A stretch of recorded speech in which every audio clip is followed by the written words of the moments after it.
श्रुतिपुराणानाम आलयं करुणालयं नमामि भगवत्पादं शङ्करं लोकशङ्करं शङ्करं शङ्कराचार्यं केशवं बादरायणं सूत्रभाष्यकृतौ वन्दे भगवन्तौ पुनः पुनः।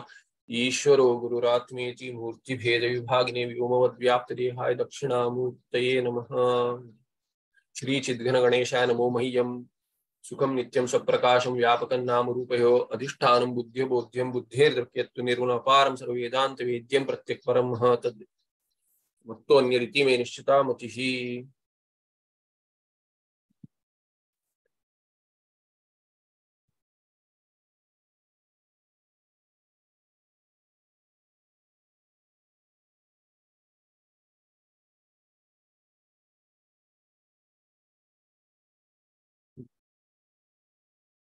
तो बुद्धि आत्मा को प्रकाशित नहीं करती, ये कल का विषय था और श्रुति का प्रमाण भी दिया गया। अभी कहते हैं यन मनसा न मनुते, यन मनसा न मनुते, यन मनसा न मनुते येन आहुर मनोमतम तस्य भाषा सर्वमिदं विभाति इत्यादि श्रुतिभ्यः।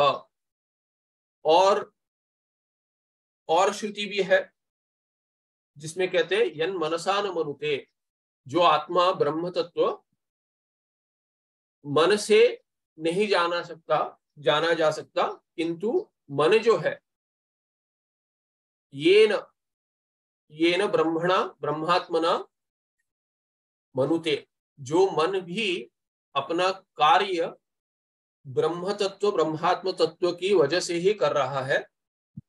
ऐसे केन उपनिषद में आया है तस्य भाषा सर्वविदं विभाति, ऐसे कठोपनिषद में भी आया है कि जिसके भास माने प्रकाश से पूर्ण प्रपंच सर्वमिदं सर्वम जो सब है वो विभाति, जो भाता है, जो प्रकाशित होता है, जिसके भास से होता है वो ब्रह्म है। तो ब्रह्म मन से इंद्रियों द्वारा बुद्धि द्वारा प्रकाशित नहीं हो सकता, किंतु मन बुद्धि और इंद्रिय भी अपने कार्य उसी ब्रह्म तत्व के अनुग्रह से कर रहे हैं। उनकी सत्ता से, ब्रह्म की सत्ता से उनकी सत्ता है, ब्रह्म के प्रकाश से उनके प्रकाश है, और उनका जो प्रकाशित विषय है, उनके इंद्रियों के, बुद्धि के और मन के जो प्रकाशित विषय है, उनका प्रकाश भी ब्रह्म से ही प्राप्त है। इत्यादि श्रुतिभ्यः, ऐसी श्रुतियां कहती हैं, वो प्रमाण है। श्रुतिभ्यः हेतु पंचमी, बुद्धिर्न शब्दस्य शक्तिवृत्त्या ब्रह्म विजानाति किंतु लक्षणावृत्त्या, जहां शब्द की शक्ति से वाक्य का अर्थ नहीं समझा जा सकता, वहां लक्षणा करनी पड़ती है। आपने अन्य ग्रंथों में देखा होगा कि गंगायाम घोषः, ऐसा वाक्य है। तो गंगा शब्द का क्या अर्थ है? गंगा शब्द का अर्थ है नदी, जल रूपा नदी। तो नदी में नदी के ऊपर गंगायाम, सप्तमी एक वचन है, तो गंगा बन गया। गंगा शब्द से अधिकरण जाना जाता है, तो गंगा नदी जो अधिकरण है उसके ऊपर, गंगा नदी के ऊपर क्या है? घोषः। कुछ लोगों की बस्ती है, तो बस्ती कहां पर है? गंगा पर है। गंगा नदी जो अर्थ है गंगा शब्द का, उस नदी पर तो लोगों का रहना नहीं हो सकता, तो बस्ती कहां होगी? क्या अर्थ है? गंगा शब्द का शक्ति से जो अर्थ होता है, गंगा शब्द में जो शक्ति है, वो शक्ति शब्द में ऐसी है जो अर्थ को प्रकाशित करती है, अर्थ को समझाती है। जो शब्द सुनते ही, गंगा शब्द सुनते ही, जो गंगा शब्द में जो शक्ति है, कोई भी शब्द में शक्ति होती है, उसका अर्थ प्रकाशित करने की शक्ति होती है। आपको अर्थ का ज्ञान होता है। जैसे हमने कल देखा घट शब्द, घट शब्द में घट, ये शब्द सुनते ही अर्थ प्रकाशित होता है मन में। वैसे ही गंगा शब्द सुनते ही उस गंगा शब्द की शक्ति से, पद शक्ति से पदार्थ ज्ञान होता है, वृत्ति होती है, वो नदी रूप में प्रकाशित हो रही है। गंगा शब्द नदी रूप में प्रकाशित हो रहा है, वो उसका पदार्थ है। तो अभी जो गंगा शब्द का अर्थ है उस पर तो घोष नहीं हो सकता, उस पर बस्ती नहीं हो सकती, तो इसीलिए लक्षणा करनी पड़ती है। क्या लक्षणा? कि गंगा का मुख्य अर्थ जो है वो छोड़कर गंगा शब्द का हमें कोई संबंध लेना पड़ेगा। गंगा का संबंध गंगा तीर से भी है, गंगा नदी गंगा तीर से संबंधित है, इसीलिए गंगा शब्द से तीर का अर्थ लेना पड़ेगा कि गंगा तीर पर, गंगा तट पर क्या है? बस्ती है, घोष है। तो ये लक्षणा होगी, एक एक लक्षणा है। हम अलग अलग लक्षणा देखेंगे आगे जाकर। तो बुद्धि न शब्द से शक्ति वृत्तिया ब्रह्म विजानाति। अभी ब्रह्म शब्द सुनते ही क्या अर्थ प्रकाशित होता है? सच्चिदानंद ब्रह्म है, ऐसे श्रुति में कहा गया, वो लक्षण वाक्य सत्यम ज्ञानम अनंतम ब्रह्म, ऐसे तैत्तिरीय उपनिषद कहता है। तैत्तिरीय उपनिषद श्रुति कहती है ब्रह्म सत्य है, जो सत्य है वो ब्रह्म है, वो चैतन्य है, वो ब्रह्म है। जो जहां जहां चैतन्य है वो सब ब्रह्म है, जहां जहां सत्ता है वो सब ब्रह्म है, जहां जहां आनंत्यम है, अनंत है, आनंद है, वो सब ब्रह्म है। तो ये उसका लक्षण वाक्य हो गया। तो जो ब्रह्म हम समझते हैं सत्यम ज्ञानम अनंतम ब्रह्म, या तत्वमसि महावाक्य में तत्पदार्थ से ब्रह्म, परब्रह्म, या अहम ब्रह्मास्मि, ये ब्रह्म शब्द साक्षात वैसे ही है ब्रह्म। उससे क्या अर्थ प्रकाशित होता है? जो उसकी शक्ति है ब्रह्म शब्द की, ब्रह्म शब्द की व्युत्पत्ति कैसे? ब्रूहि वृद्धौ, वृद्धि अर्थ में धातु है ब्रूहि, उसमें मनिन प्रत्यय लगा दिया तो ब्रह्म शब्द व्युत्पन्न हुआ। तो ये ब्रह्म शब्द का अर्थ क्या है? वृद्धि अर्थ में है, उसमें कोई विशेषण नहीं है। वृद्धि कितना बड़ा है ब्रह्म पता नहीं, अनंत क्योंकि विशेषण नहीं जुड़ा है, इसीलिए क्या है कि वृद्धि उसकी कोई सीमा नहीं है, तो ब्रह्म हो गया अनंत। अनंत शब्द, अभी अनंत शब्द भी सुनते ही क्या वृत्ति होती है मन में? तो अनंत ब्रह्म है, सत ब्रह्म है, चित ब्रह्म है, आनंद ब्रह्म है। तुम ब्रह्म हो श्वेत केतु, मैं ब्रह्म हूं श्वेत केतु समझता है तभी क्या समझ में आता है। तो इसलिए कहते हैं, इसलिए कहते हैं बुद्धि, बुद्धि ही शब्द से शक्ति वृत्तिया ब्रह्म न विजानाति। बुद्धि ब्रह्म शब्द को साक्षात पदार्थ से नहीं जान सकती, नहीं समझा सकती, तो लक्षणा करना पड़ता है। वहां पे लक्षणा कि ये ब्रह्म में जो लक्षण है, ब्रह्म का जो लक्षण समझाया गया है, लक्षण माने उसका जो स्वरूप है वो समझाया गया है। वो स्वरूप शब्द से जो जाना जाता है उससे भिन्न अर्थ है। क्या भिन्न अर्थ है? तत्वमसि महावाक्य, महावाक्य में कह रहे कि तुम ब्रह्म हो और मैं अल्पशक्तिमान अल्पज्ञ जीव हूं, और ब्रह्म साक्षात सर्वज्ञ सर्वशक्तिमान इत्यादि गुणों से जो सृष्टि करता है। मैं सृष्ट हूं, मैं तो मैंने यहाँ जन्म लिया है, भगवान ने मुझे बनाया है, माता पिता द्वारा बनाया है, ऐसे मैं कह सकता हूं, किंतु मैं तो ये जगत का सृष्टा नहीं हूं, इस जगत का रचिता नहीं हूं। ईश्वर इस जगत का रचिता है और वो ईश्वर मैं हूं, ऐसे कैसे हो सकता है? इसलिए जो शब्द से जो अर्थ प्राप्त होता है शक्ति वृत्ति से, उसमें लक्षणा करनी पड़ती है, भिन्न अर्थ लेना पड़ता है। जो संबद्ध है उससे जुड़ा हुआ जो अर्थ है वो लेना पड़ेगा एक वृत्ति से, एक लक्षणा से। दूसरे लक्षणा से उसका अर्थ छोड़कर, एक इसमें उसका अर्थ छोड़कर दूसरा अर्थ लेना पड़ता है। कहीं कहीं क्या है कि वो अर्थ रखकर उससे जुड़ा अर्थ भी लेना पड़ता है। तो ये गंगायाम घोषः जो है वो हो गया जहल लक्षणा, जहती लक्षणा, जहल लक्षणा। जहती माने गंगा शब्द का जो मुख्यार्थ है उसको छोड़कर हमने तीर में अर्थ लगाया तट में, और गंगा का तट ये अर्थ बनाया और उस अर्थ को साक्षात लिया वाक्य में। तो एक अर्थ को, मुख्य अर्थ को छोड़कर दूसरे अर्थ को लेना, इसको कहते हैं जहल लक्षणा। जहती त्याग करना, छोड़कर मुख्य अर्थ का त्याग कर संबंधित कोई अर्थ लेना, उसको कहते हैं जहल लक्षणा। दूसरा एक उदाहरण देते हैं शास्त्र में, रक्तो धावती और या तो श्वेतो धावती। श्वेतो धावती, श्वेत क्या है? श्वेत ये गुण है, रंग है। तो धावती भाग रहा है, जो श्वेत है या तो रक्त है, लाल है, रंग का है, वो भाग रहा है। तो विशेषण तो भाग नहीं सकता, गुण तो, रंग तो भाग नहीं सकता, तो कौन भाग रहा है? तो रंग को रखकर, विशेषण को रखकर कोई विशेष्य लेना है, तो दिखा रहा है कोई रक्तो धावती, श्वेतो अश्वो धावती, रक्तो अश्व, रक्तः अश्वः धावती। तो अश्व पद जो है वो उस वाक्य में अश्व पद को लाकर हम अर्थ लगा सकते हैं।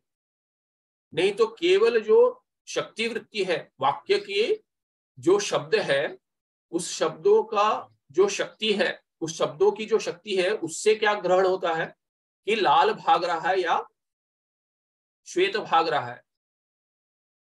तो श्वेत रंग तो नहीं भाग रहा है, उसका कोई अर्थ ही नहीं है। इसलिए जब वो अर्थ नहीं बनता, तभी हम लक्षणावृत्ति से इसको कहेंगे अजल लक्षण।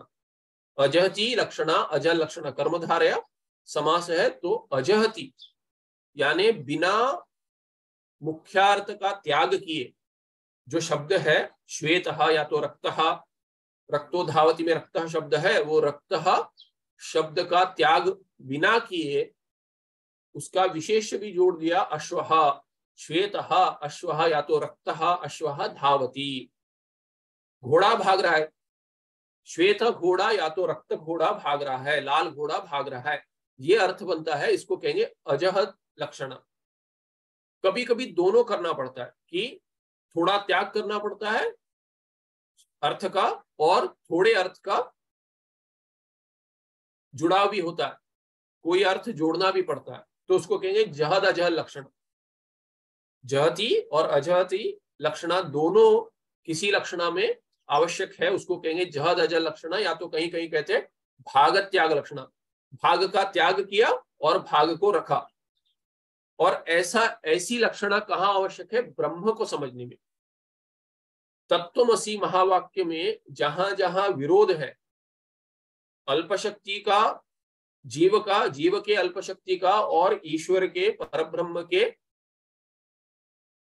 सर्वशक्ति का, जीव के अल्पज्ञत्व का और ईश्वर के सर्वज्ञत्व का,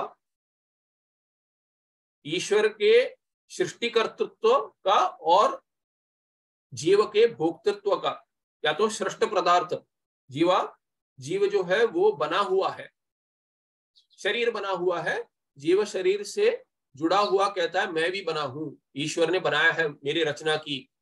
तो उसमें और जीव ईश्वर के सृष्टा होने के, ईश्वर सृष्टिकर्ता है, उसमें विरोध है। इसलिए जहां जहां विरोध है उस भाग का त्याग कर देते। और जिस अंश में विरोध नहीं है, जिस भाग में विरोध नहीं है, जैसे जीव है, मैं हूं, ईश्वर भी है, तो सत्ता में विरोध नहीं है।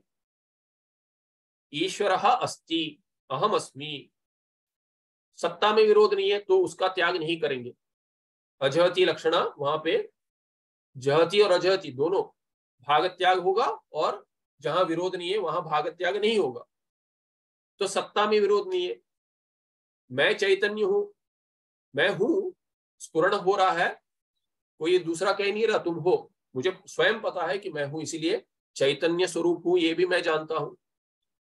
और ईश्वर चैतन्य स्वरूप है, शास्त्र में बताया गया है, इसलिए उस अंश में भी विरोध नहीं है।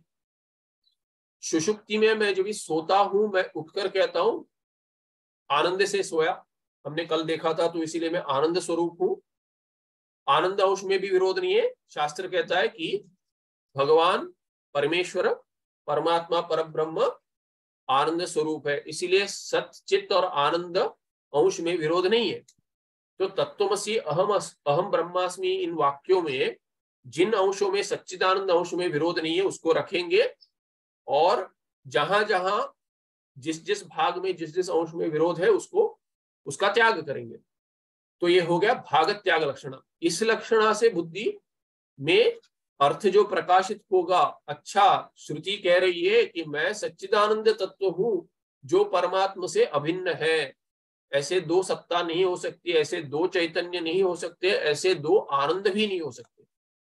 ये अर्थ प्राप्त होगा, आगे समझाएंगे कैसे। इसीलिए बुद्धि शब्द से शक्ति वृत्तिया ब्रह्म न विजानाति किंतु लक्षणावृत्तिया भाग त्याग या जहद अजल लक्षणावृत्तिया एव बुद्धि ब्रह्म विजानाति। ब्रह्म शब्द का जो अर्थ है, वो साक्षात जो अर्थ है, उस अर्थ का, उस पद का जो साक्षात अर्थ है, मुख्य अर्थ है, उससे हमें ज्ञान प्राप्त नहीं होता, पूर्ण ज्ञान प्राप्त नहीं होता, अपरोक्ष ज्ञान नहीं होता। परोक्ष ज्ञान होता है कि ऐसा ब्रह्म है, पर वो ब्रह्म तुम हो इसमें तो कुछ समझ नहीं आ रहा है, वो ब्रह्म मैं कैसे हो सकता हूं। तो ऐसा ब्रह्म का अर्थ लगाना है जहां मैं अपने आप को जो समझता हूं और मैं ब्रह्म को जो समझता हूं, उनमें विरोध नहीं होना चाहिए, पदार्थों में विरोध नहीं होना चाहिए। और वो विरोध तभी नहीं होगा जब भी अर्थ क्या होगा, सच्चिदानंद आत्मा स्वरूप मेरा है और परमात्मा का भी सच्चिदानंद स्वरूप है। ऐसी लक्षणा करके ही अर्थ प्राप्त होगा और तब जाकर श्रुति जो कह रही है वो समझ आएगा और तब जाकर ज्ञान प्राप्ति होगी। इसीलिए बुद्धि ही न शब्दस्य शक्तिवृत्त्या ब्रह्म विजानाति किंतु लक्षणावृत्त्या तत्त्वमसि। ऐसे वाक्यों में जो ब्रह्म समझाया जाता है वो केवल लक्षणावृत्ति से समझ सकते हैं हम, न तो शक्ति वृत्ति से।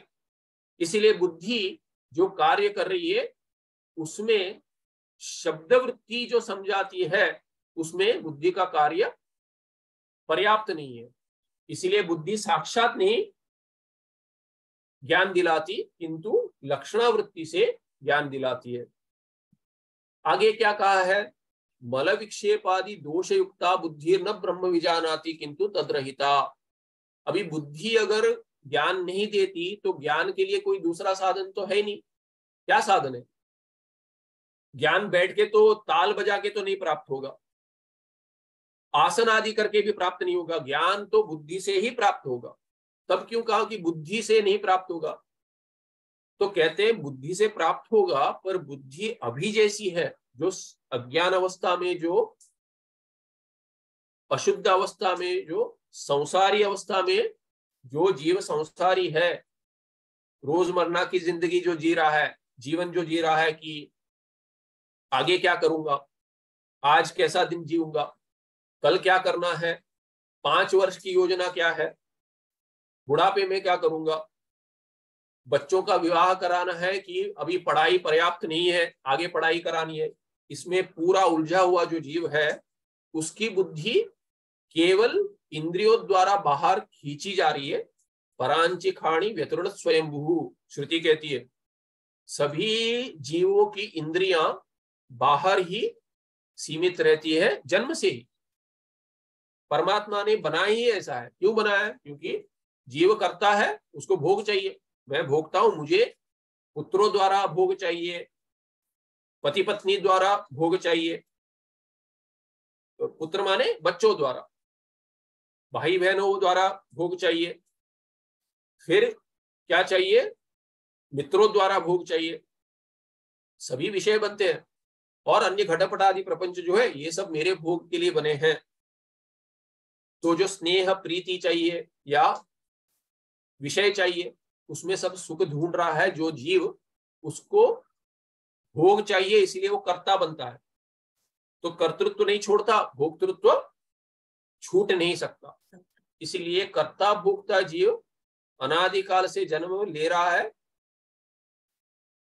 हर जन्म में वही कर रहा है कि ये चाहिए वो चाहिए, ये चाहिए वो चाहिए। इसके लिए मैं क्या करूं, सारा दिन, सारा सप्ताह और महीना, वर्ष भर, जीवन भर, जन्म भर, जन्म जन्मांतर से क्या कर रहा है, ये भोग चाहिए, ये भोग चाहिए, आनंद चाहिए, सुख इसमें है, ये सुख चाहिए मुझे, नित्य नहीं है फिर भी वो सुख चाहिए।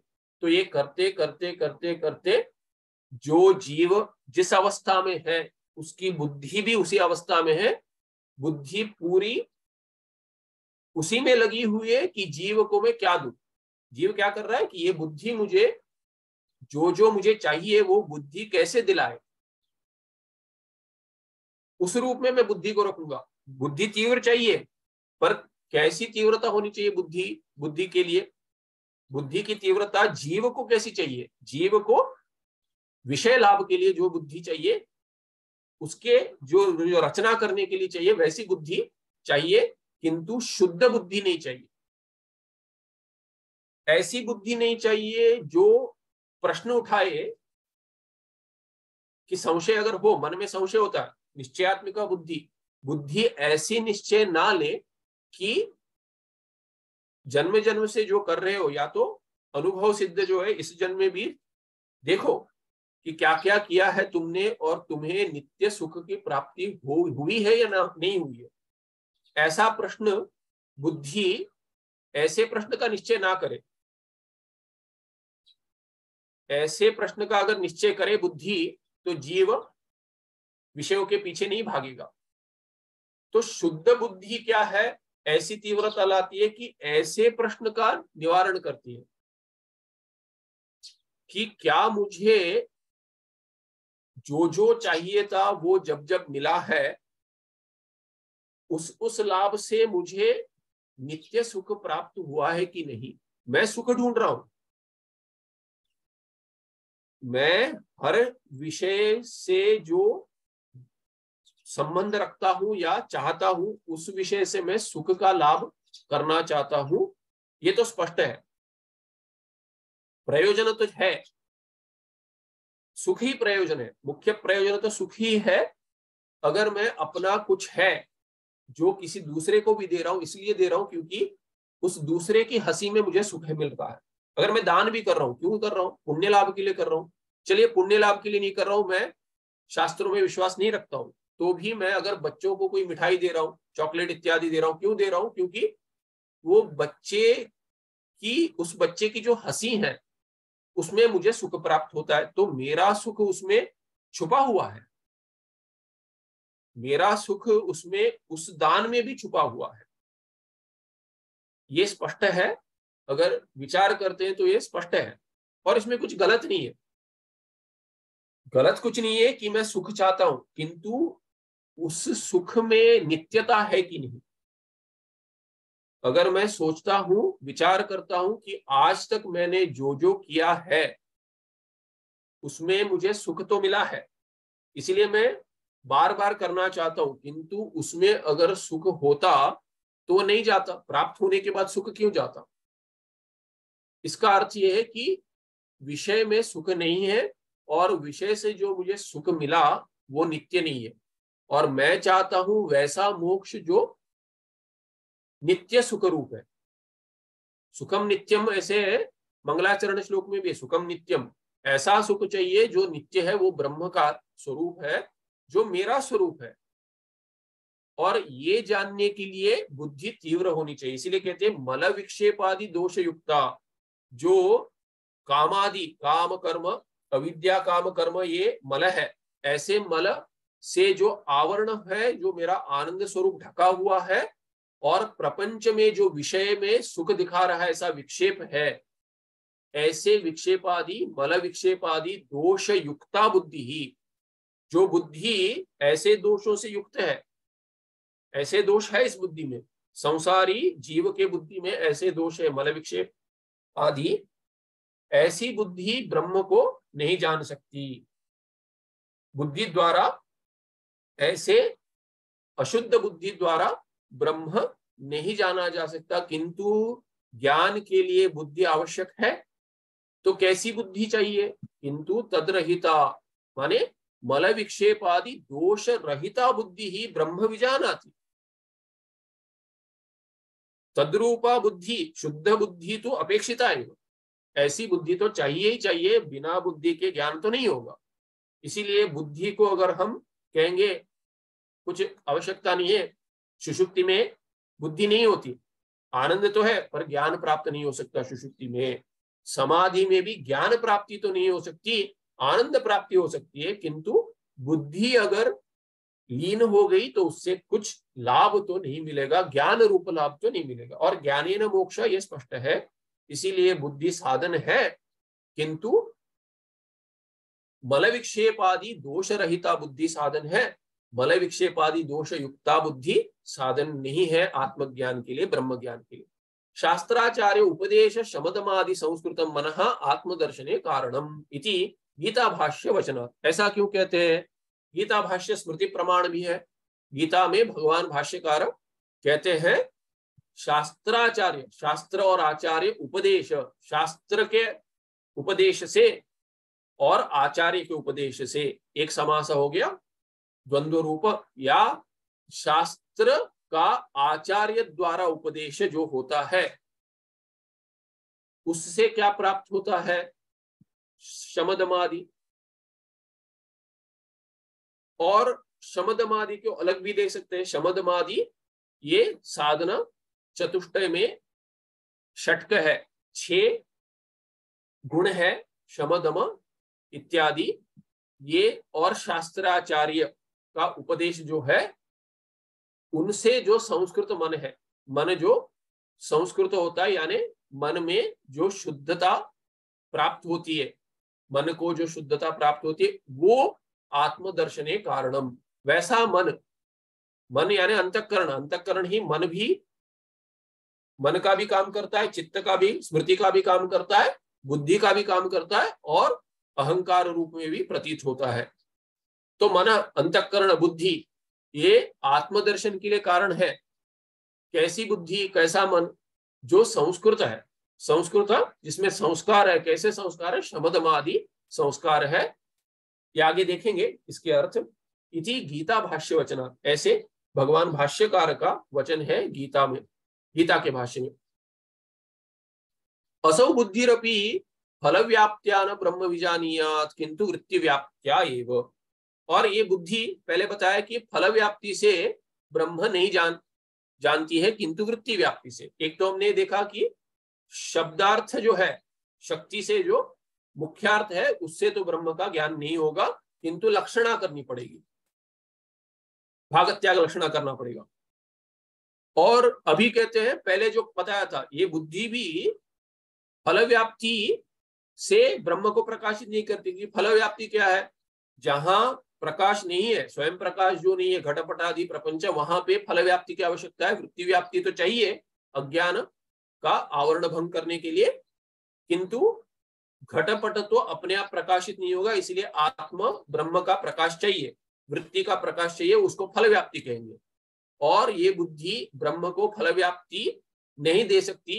फल व्याप्त्या न ब्रह्म जानियात, न विजानियात। क्यों? क्योंकि ब्रह्म तो स्वयं प्रकाश रूप है, तो आवरण भंग कराती है, वृत्ति व्याप्ति से आवरण भंग बुद्धि कराती है, किंतु ये ब्रह्मात्मा जो है वो स्वयं प्रकाश रूप है, इसलिए फल व्याप्ति की आवश्यकता नहीं है।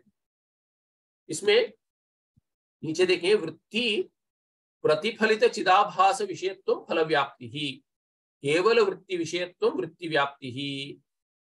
तो ये 2 लक्षण दिए गए हैं, फल व्याप्ति और वृत्ति व्याप्ति का के लक्षण क्या है? तो वृत्ति प्रतिफलित चिदाभास विषयत्व फल व्याप्ति ही। क्या है फल व्याप्ति जिसकी आवश्यकता नहीं है? वो है वृत्ति प्रतिफलित चिदाभास विषयत्व, जिसमें फल व्याप्ति वो है जहां, अभी घट लीजिए, घट का उदाहरण लीजिए। घट में फल व्याप्ति की आवश्यकता है, घट को फल व्याप्ति की आवश्यकता है, तो घट विषय है। फल व्याप्ति कैसा विषय है? चिदाभास का विषय है, जो वृत्ति प्रतिफलित चिदाभास है। ये चिदाभास जो है, चिदाभास चिद का आभास है या प्रतिबिंब, आभास माने प्रतिबिंब करके भी अर्थ ले सकते हैं। तो अंतःकरण में आत्मा का प्रतिबिंब होता है, उसको कहेंगे चिदाभास। चैतन्य रूप चिद रूप आत्मा, ब्रह्मात्मा का शुद्ध या अशुद्ध अंतःकरण में भी प्रतिबिंब होता है। और ये प्रतिबिंब मन में होने के कारण मन में ही वृत्ति चल रही है, और ये वृत्ति, घटाकार वृत्ति जो मन में आती है, उसमें भी, वृत्ति में भी चिदाभास का प्रतिबिंब हो रहा है। चिदाभास तो उसमें प्रतिफलित होगा। अगर दर्पण के आप टुकड़े करेंगे तो भी हर एक टुकड़े में भी उसमें प्रकाश तो होगा, प्रतिबिंब तो होगा। वैसे ही वृत्ति अगर एक भाग है, अंश है, उसका परिवर्तन है, मन का परिवर्तन वृत्ति है, तो मन में तो चिदाभास है, तो चिदाभास वृत्ति में भी आएगा। तो इसको कहेंगे वृत्ति वृत्ति में वृत्तौ यह प्रतिफलितः चिदाभासः सह वृत्ति प्रतिफलित चिदाभासः तद विषयत्वं फल व्याप्ति। उसका विषय क्या है, उसको फल व्याप्ति कहेंगे।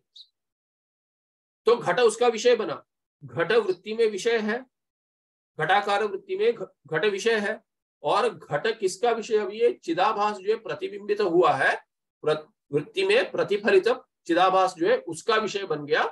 तब जाकर चिदाभास जो दर्पण का प्रकाश है, आत्मा का जो प्रकाश जो चिदाभास रूप में है, उसका प्रकाश वृत्ति में घट को विषय कर रहा है, विषयी कर रहा है। तो घट में ये प्रकाश पड़ा है, और ये जब प्रकाश जो पड़ा उसको कहेंगे फल व्याप्ति ही। तो वृत्ति व्याप्ति क्या है, जो अज्ञान का निवारण करती है, उसको कहेंगे केवल वृत्ति विषयत्व। केवल वृत्ति का विषय, वृत्ति घटाकार वृत्ति बनी तो घट का अज्ञान निकाल दिया उसने, उसको कहेंगे वृत्ति व्याप्ति। उसमें ये चिदाभास का प्रकाश, इस चिदाभास का प्रकाश के प्रकाश का की आवश्यकता नहीं है। तो ब्रह्म आकार जब वृत्ति बनती है तो वृत्ति व्याप्ति ही, केवल वृत्ति विषय बनता है ब्रह्म, और जब ये अज्ञान हटाया जाता है वृत्ति व्याप्ति से, तब जाकर ये फल व्याप्ति की आवश्यकता नहीं है। क्यों? क्योंकि चिदाभास विषय ब्रह्म नहीं बन सकता, क्योंकि ब्रह्म का ही प्रतिबिंब है चिदाभास, तो उसका विषय तो ब्रह्म नहीं बन सकता। जैसे हमने कल देखा कि दर्पण में जो प्रकाश है उसका विषय सूर्य, सूर्य का जो प्रकाश दर्पण में है उसका विषय सूर्य नहीं बन सकता, ना ही आवश्यकता है। ये अर्थ हो गया फल व्याप्ति की आवश्यकता नहीं है इसका। बुद्धि ही न असौ बुद्धिरपि फल व्याप्त्या न ब्रह्म विजानीयात् किंतु वृत्ति व्याप्त्या एव। इयञ्च वृत्ति दीपः वृत्तिः, इयञ्च वृत्तिः दीपः यथा स्वसंबद्ध पदार्थान् प्रकाशयति न तथा ब्रह्म प्रकाशयितुं प्रभवति। जैसे दीप है, ज्योति है, दीप की ज्योति अपने यथा स्वसंबंध पदार्थान, घटपट आदि जो इसके दीप के भीतर के आसपास है उसमें प्रकाश डालती है। तो दीप का प्रकाश है वहां पे, दीप ज्योति का प्रकाश वहां पे पड़ेगा और घटपट इत्यादि प्रकाशित होंगे। तो यंच बुद्धि, ये बुद्धि जो यंच वृत्ति ही, ये वृत्ति जो है बुद्धि की वृत्ति है, वो दीप यथा स्वसंबद्ध पदार्थान प्रकाशयति न तथा प्रकाशयति, वैसे ये वृत्ति ब्रह्म को नहीं प्रकाशित करती है। न तथा ब्रह्म प्रकाशयितुं प्रभवति, ब्रह्म को प्रकाश नहीं देती, ना ही आवश्यकता है, नहीं कर सकती, क्योंकि बुद्धि का जो प्रकाश है, वृत्ति का जो प्रकाश है, वो तो ब्रह्म का ही प्रकाश है। चिदाभास रूप में जो प्रकाश प्राप्त है वो ब्रह्म का ही प्रतिबिंब है, इसीलिए ब्रह्म को प्रकाशित नहीं कर सकती। किंतु अंधकारे घटाद्यावृत्त रत्न प्रदीपादि ही यथा घटादि स्व आवरण भंगे स्वयमेव प्रकाशते एवं अहम ब्रह्मास्मि इति प्रमाणजन्य प्रमारूप वृत्ति ही ब्रह्मावारक अज्ञान नाश मात्रं करोति। ब्रह्म तु बुद्ध्यादि साधनांतर निरपेक्षमेव स्वसंबद्ध सर्व अवभासकत्व रूप स्वयं ज्योतिष्वेन नित्यापरोक्ष रूपत्वात् स्वयं प्रवर्तते। तो ये लंबा वाक्य है, इसमें क्या कहते हैं, ये वृत्ति तो ब्रह्म को प्रकाशित नहीं करती। इसके बाद हम रुकेंगे। किंतु अंधकार, उदाहरण दिया, अंधकार में अंधेरे कोने में कहीं घट आदि आवृत है। हमने देखा था कि घट पे एक काला कपड़ा रखा हुआ है, पर यहाँ क्या उदाहरण है, घट लेकर आप घट से या तो घट को उल्टा कर रत्न है वहां पे, रत्न या तो प्रदीप है, कोई दीप है, और या तो कोई रत्न है। रत्न तो चमकता है, अभी अंधेरे में भी आपने रखा है, कहीं से तो थोड़ा प्रकाश होता है, चमकता है, बाकी सब घटपट आदि नहीं दिख रहा है, किंतु रत्न तो चमक रहा है। और दीप लगाया तो दीप को भी अन्य ज्योति की आवश्यकता नहीं है, वो भी स्वयं प्रकाश है। तो उस पर अगर आपने घट रख दिया, घट से रत्न या तो प्रदीप को ढक दिया, तो क्या होगा, दिखाई तो नहीं देगा। तभी वृत्ति व्याप्ति क्या काम करती है, वो घट को हटाना काम है वृत्ति व्याप्ति का, उदाहरण में। तो तभी प्रदीप तो अपने आप जल रहा है और रत्न तो अपने आप प्रकाश दे रहा है, चमक रहा है, तो उसके लिए अलग कोई चमक की या तो प्रदीप को भी अलग कोई प्रकाश की आवश्यकता नहीं है, ये उदाहरण है। तो कहते किंतु अंधकारे घटादि आवृत्त, घट से ढका हुआ रत्न या तो प्रदीप आदि, यथा जैसे घटादि स्व आवरण भंगे, घट को हटाने से आवरण भंग हो गया, रत्न का और प्रदीप का आवरण भंग हो गया, तो तभी घटादि स्वावरण भंगे सती स्वयं एव प्रकाशते, अपने आप प्रदीप प्रकाशित होता है या रत्न चमकता है, अंधकार में भी रत्न चमक रहा है। एवं अहम ब्रह्मास्मि, ऐसे ही अहम ब्रह्मास्मि ये महावाक्य जो है कैसे काम करता है, इति प्रमाणजन्य प्रमारूप वृत्ति ही। अहम ब्रह्मास्मि ये महावाक्य जब भी अर्थ कर लगाते उसका श्रवण से, मनन से और निधिध्यासन से, तो तब क्या होता है, प्रमाणजन्य, शब्द प्रमाण से जन्य क्या है, प्रमा है, ज्ञान जो है वो प्रमा है, प्रमाण क्या है उसके लिए शब्द प्रमाण है, शब्द प्रमाण है अहम ब्रह्मास्मि, ये शब्द वाक्य प्रमाण है, श्रुति प्रमाण है, वेद वाक्य वेदांत वाक्य प्रमाण है। उस प्रमाण से क्या जन्य है, प्रमाजन्य, ज्ञान जन्य होगा, ज्ञान के लिए साधन है वो प्रमाण। तो प्रमाण, शब्द प्रमाण से जो जन्य प्रमा है, ज्ञान है, उस ज्ञान रूप प्रमा रूप वृत्ति, तो वृत्ति अभी क्या है, प्रमा रूप में, कि अहम ब्रह्मास्मि इस रूप में जो अर्थ लगा है लक्षणावृत्ति से, तो एक ही ब्रह्म है वो मैं हूं, ऐसा जो अर्थ लगा है, उस ब्रह्माकार वृत्ति से ब्रह्मावारक अज्ञान, ब्रह्म का आवरण जो अज्ञान है अब तक जो था, उस वृत्ति से निकाल दिया गया। इसलिए क्या हुआ, ब्रह्मावारक अज्ञान नाश मात्र करोति, केवल उस आवरण का, जैसे घट से अपने रत्न को ढका है, प्रदीप को ढका है, वैसे ही अज्ञान के घट से, अज्ञान से ब्रह्म आत्मा ढक गया है, आवरण है उसमें, आवरक जो अज्ञान है, जो ब्रह्म पे आवरण लगा रहा है, उसका नाश मात्र करता है। कौन करता है, ये वृत्ति करती है। ये वृत्ति, ब्रह्माकार वृत्ति केवल उस अज्ञान का नाश करती है जो ब्रह्म को, ब्रह्म मेरे स्वरूप को जिसने ढका हुआ है अज्ञान में, नाश मात्र करोति। ब्रह्म तू, ब्रह्म क्या स्वयं प्रकाश है, प्रदीप या तो रत्न के जैसे उदाहरण में जो देखा, ब्रह्म तू बुद्ध्यादि साधनानंतर निरपेक्षमेव, उसको अभी बुद्धि की आवश्यकता नहीं है। क्यों, ब्रह्म तो स्वयं प्रकाशित है। इसीलिए ब्रह्मात्मा जो बुद्धि अपनी वृत्ति से जिसका अज्ञान निकाल रही है, अज्ञान के निकल जाने के बाद, नाश के बाद ब्रह्म को बुद्धि की आवश्यकता नहीं है, ब्रह्म स्वयं प्रकाश हो रहा है। इसीलिए कहा है कि बुद्धि की अपेक्षा ब्रह्म को जानने के लिए नहीं है, पर ब्रह्म पर जो अज्ञान है उसको हटाने के लिए बुद्धि की आवश्यकता है। जो मैं अपने आप को गलत समझता हूं, संसारी जीव, उसको, उस गलती को हटाने के लिए बुद्धि की आवश्यकता है, किंतु ब्रह्म मेरा स्वरूप जो है उसको जानने के लिए बुद्धि की आवश्यकता नहीं है। बुद्धियादि साधनांतर, साधनांतर निरपेक्षमेव, उसकी अपेक्षा के बिना, बुद्धि के अपेक्षा या बुद्धि आदि कोई भी साधन के अपेक्षा के बिना स्वसंबंध सर्व अवभासकत्व रूप स्वयं ज्योतिष्वेन, वो अपने संबंधित जो जो है सबका जो अवभासन कर रहा है वो ब्रह्म ही कर रहा है, और स्वयं ज्योति रूप है, उसको दूसरे प्रकाश की आवश्यकता नहीं है। अपने संबंधित जो जो है उसको सबको अपने आप प्रकाश दे रहा है, और अपना प्रकाश स्वयं है, दूसरे से प्राप्त नहीं है। इसीलिए स्वयं ज्योतिष्वेन नित्य अपरोक्ष रूपत्वा, ये स्वरूप में मैं ही हूं, मैं सदा सर्वदा मैं ब्रह्म ही था, इसीलिए नित्य अपरोक्ष।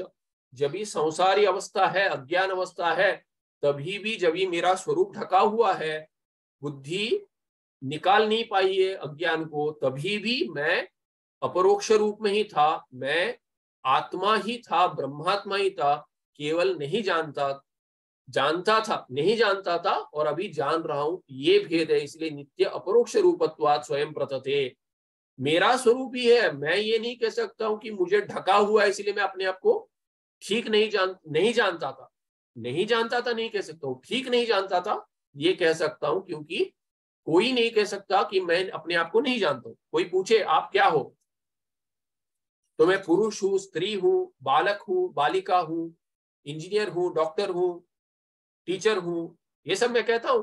पिता हूं, पुत्र हूं, पत्नी हूं, माता हूं, ये सब क्या है, अपने ही विवरण है।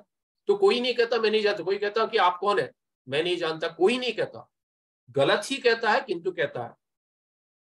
इसीलिए अपरोक्ष रूप है, मेरा स्वरूप अपरोक्ष रूप है और वो नित्य स्वरूप है, मेरा स्वयं ज्योति स्वरूप है, ये सिद्ध होता है। और उसके लिए बुद्धि की आवश्यकता नहीं है, किंतु ये जो गलत अर्थ लगा है मैंने जन्म जन्मांतर से, उसको हटाने के लिए बुद्धि की आवश्यकता है। आगे हम अगले पाठ में देखेंगे। सुखम नित्यम स्वप्रकाशम व्यापकम नाम रूपयो अधिष्ठानम बुद्धि बोध्यम बुद्धेर अपारम सर्ववेदांत वेद्यम अपारम सर्ववेदांत वेद्यम प्रत्येक परम तदेव अन्नमत्तो नीति में निश्चितामति ही। अभी तक मंगलाचरण ठीक से बैठा नहीं है बुद्धि में, इसीलिए देखना पड़ता है। ये पढ़ा है मैंने, अंग्रेजी में पढ़ा है पहले, पर कुछ वर्ष हो गए। नमस्ते, धन्यवाद। महोदय, हाँ, प्रश्न अस्ति वा? अत्र महः इत्युक्ते किम्? महा इति, हाँ, महा इति महत् शब्द आगच्छति, अग्रे आगच्छति, आगे कहेंगे तब देखेंगे। पर्यन्तं व्याकरणविषये अपि एतत् विषये नास्ति एव। महः इति, महः इत्युक्ते किम्? एतत् कुत्र आगच्छति महः इति? महा इति महत् शब्दस्य एव रूपः, अर्थः तथैव। महत् इति परं वा? महः ब्रह्म इत्येव। बृहत् आगच्छति, महा इति महत् शब्द इति एव उक्तं मया पूर्वं। आगे आएगा ये महा शब्द का क्या अर्थ है। महान, महान जो शब्द है, महा ऐसा ही शब्द है, अर्थ है पर्यायपदवाचिनः महान्। किं तत्? पूजायाम् इत्यर्थः।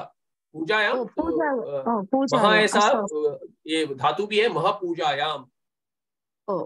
अस्तु अस्तु महोदय, पश्यामि, धन्यवादः। वृद्ध्यर्थे अपि भवति ब्रह्म इति शब्दः ब्रूहिवृद्धौ, तत्तु पूजा अर्हत्वम् इति भाति। महा इति पूजायां, परम महत्तत्व से रिलेशन नहीं है ना महोदय? थोड़ा जोर से बोलेंगे, सुनाई नहीं दे रहा। महत्तत्व, महत्तत्व से रिलेशन तो नहीं है? नहीं, महत्तत्व, ये महत् शब्द, महा इति जो ये शब्द जो है महा, तो क्या कह रहे हैं, महत ऐसे तकार जो है, तकार होना चाहिए। महान या तो महत जो है वो शब्द प्रातिपदिक महत है, उसका रूप महः नहीं बन सकता। तो प्रश्न क्या था कि मह इसका अर्थ क्या है। तो मह ये जो शब्द है ये मह पूजायाम करके धातु है। तो अभी महान, महान पुरुष क्या कहते हैं अर्थ में? तो देखिए आप हिंदी में भी महान कहेंगे, भगवान महान है, आप महान हो, तो अब हम क्या कहें कि पूजा के योग्य है, ऐसा ही अर्थ लगाते हैं ना, ऐसा भी अर्थ लगाते हैं, ऐसा ही ऐसे नहीं कह रहे, ऐसा भी अर्थ लगाते हैं। तो साम्य तो है किंतु धातु अलग हो सकता है। अभी महत भी कहेंगे, महत का भी आप देखेंगे कि महत की उत्पत्ति, शब्द की उत्पत्ति कैसी वो देखेंगे तो भी अलग अर्थ भी बन सकता है, और मह करके भी है, उसमें भी एक अर्थ भी बन सकता है कि पूजा के अर्थ में। महत यानी बड़ा करके अर्थ भी होता है, और बड़ा आप महान है करके कहेंगे तो क्या है कि आप पूजा के योग्य है करके भी अर्थ बनता है। तो जुड़ा तो है अर्थ, तो अर्थ भिन्न भी हो सकता है, एक भी हो सकता है। अभी हम देखेंगे कि भगवान ग्रंथकार जो है उसका अर्थ क्या लगाते हैं। हाँ, वो मैं समझ गया, मैं खाली पूछ रहा था प्रकृति के महत् तत्व से कोई अन्वय नहीं है। हाँ, नहीं नहीं, वो महत्तत्व अगर आप सांख्य वालों के से कह रहे हैं महत्तत्व, उससे कोई संबंध नहीं है। हाँ, वो ही महत यानी बड़ा। तो ये ब्रह्म जो अभी, इसीलिए ब्रह्म करके अभी देखेंगे आप, स्क्रीन पर दिख रहा है ना, ये परम महा ब्रह्म स्क्रीन पर दिख रहा है क्या? ये परम महा ब्रह्म। हाँ, तो ये परम तो श्रेष्ठ अर्थ में हो गया। महा जो है उसका आप देखेंगे कि ब्रह्म करके ब्रैकेट में अर्थ दिया हुआ है, ब्रह्म। तो ये ब्रह्म क्या है? ब्रीहि वृद्धौ, बड़ा, वृद्धि जिसकी सीमा रहित वृद्धि है, जो आज समझाया। वैसे मह का भी अर्थ वैसे ही बनता है, महत करके यह अर्थ बनता है, पर महत जो सांख्य का तत्व है वो नहीं, पर महत यानी बड़ा तत्व। और मह ये धातु अर्थ भी क्या है? पूजायाम, तो पूजा के योग्य करके भी अर्थ बनता है। आगे देखेंगे हम और क्या अर्थ लगाते हैं। अत्र अमरकोशे ठीक है, उत्सवः धन्यवादः। इति अपि दत्तं महोदय। अमरकोशे उत्सवः इति अपि अर्थम् आगच्छति। उत्सवः इति। उत्सव इति अर्थः तु अत्र न योक्तुं शक्यते। पूजाविषये पूजार्ह इति वक्तुं शक्यते। अस्तु महोदय, पूजार्ह इति वक्तुं शक्यते, पूजायोग्य इत्यर्थः। धन्यवादः महोदय। अस्तु, पुनर्मिलामः। नमस्कारः। धन्यवादः, नमस्कारः, शुभदिनं महोदय।